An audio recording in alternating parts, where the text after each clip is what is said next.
What's up, beauties and bows? I am Innocent My Own. If you're new to my channel, thank you for stopping by. If you've been here before, welcome back. Today's video is going to be on my absolute favorite go-to protective style, so stay tuned to see how I got this look. So as always, I'm going to start with pre-stretched, pre-moisturized hair, and today I have my little helper with me.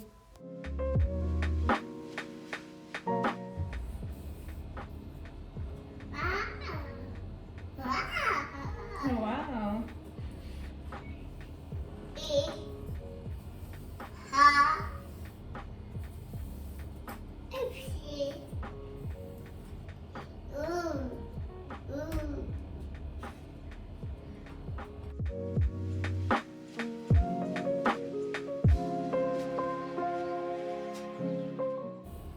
Be careful.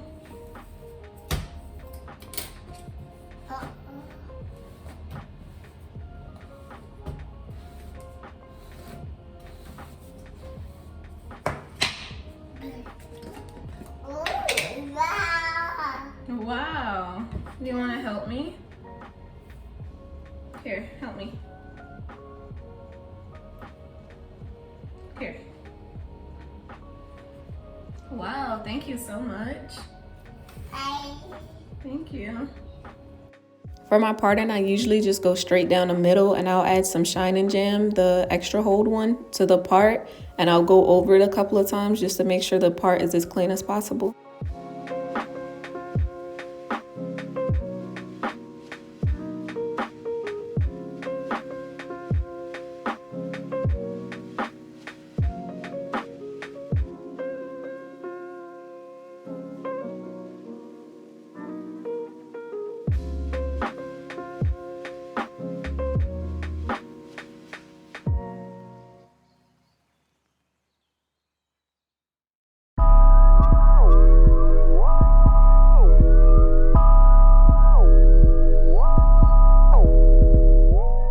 Once I'm sure my hair is tangle free, I go ahead and start adding Shine Jam all the way down the part to the nape of my neck. I add the Shine Jam to the front of my hair as well as the sides. I usually don't do any baby hairs when I do these two braids because, like I said, this is my quick go-to style, and adding baby hairs would just add time, and usually like I'm in a hurry when I want to do this.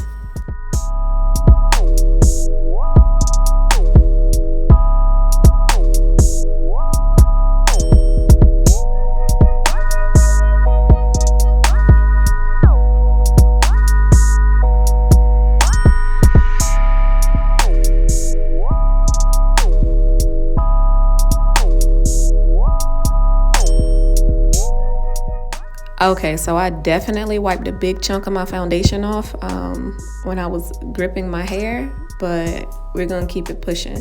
So when I do my feed-in braids, I don't immediately start feeding hair into the braid. So all the pieces of hair that I'm gonna add to my braid are gonna be the same size, and that's only because I'm starting far back enough that I don't need like tiny pieces of hair fed into the braid.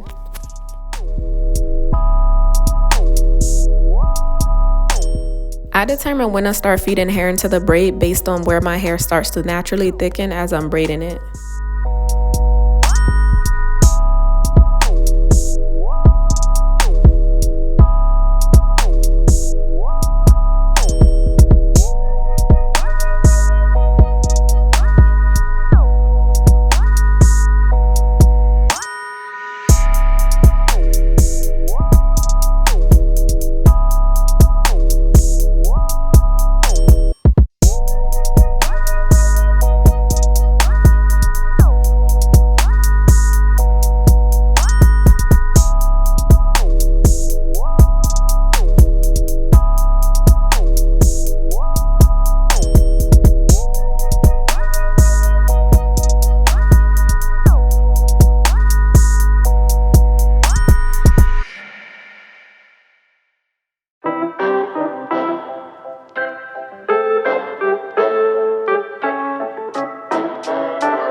If you're a visual learner, here's where you can get a better view of how I actually grip the hair and how I feed the hair into the braid.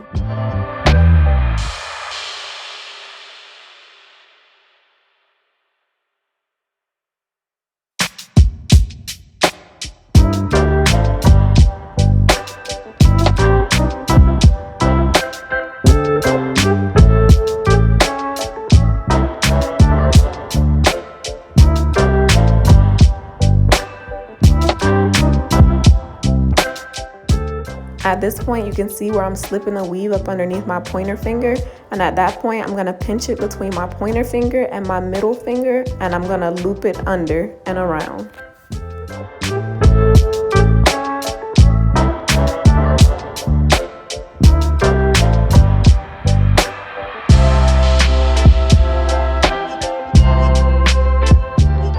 Once I get to the nape of my neck, I add some shining gem and I use the rat tail comb to smooth my real hair out. That way it's blending into the weave, because at this point you're gonna start tucking as you're adding the weave to make sure that you don't have any of your real hair sticking out of the braid or flying away.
On this side, we're gonna repeat all the same steps, including watching me wipe a big chunk of my foundation off. But anyway, there's gonna be a slow-mo. Once I get to the back, I'll turn around. That way you guys will be able to see what I'm doing with my hands.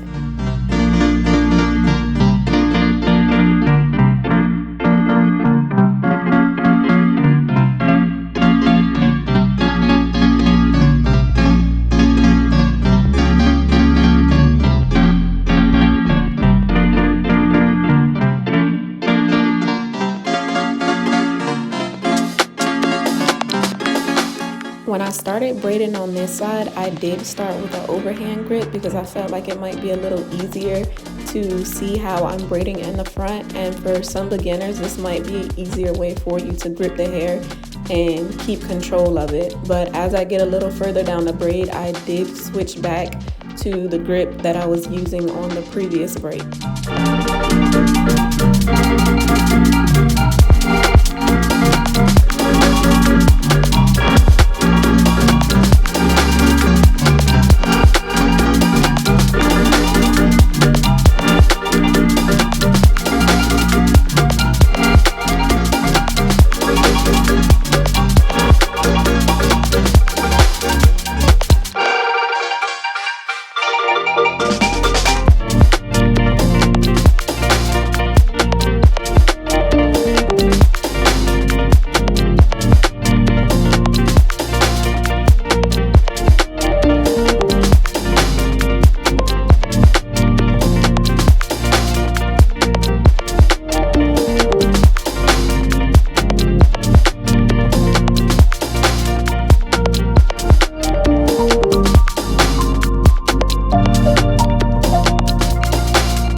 gonna turn around and slow it down so you guys can see what's going on.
Now that the braids are complete, I'm gonna put some mousse on the braids. When you put mousse on top of Shine & Jam, it pretty much helps set the braids and keep all the hairs in place. In addition to that, if you add a wrap strip, it'll make sure if your edges are laid that they stay laid.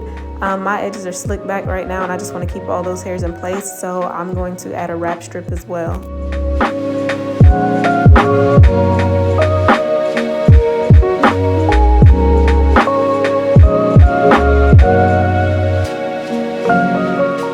I want to dip my ends off camera to give the mousse some time to dry. When you dip your ends in hot water, it helps seal the hair to keep the braids from unraveling, and it also keeps them from being stiff.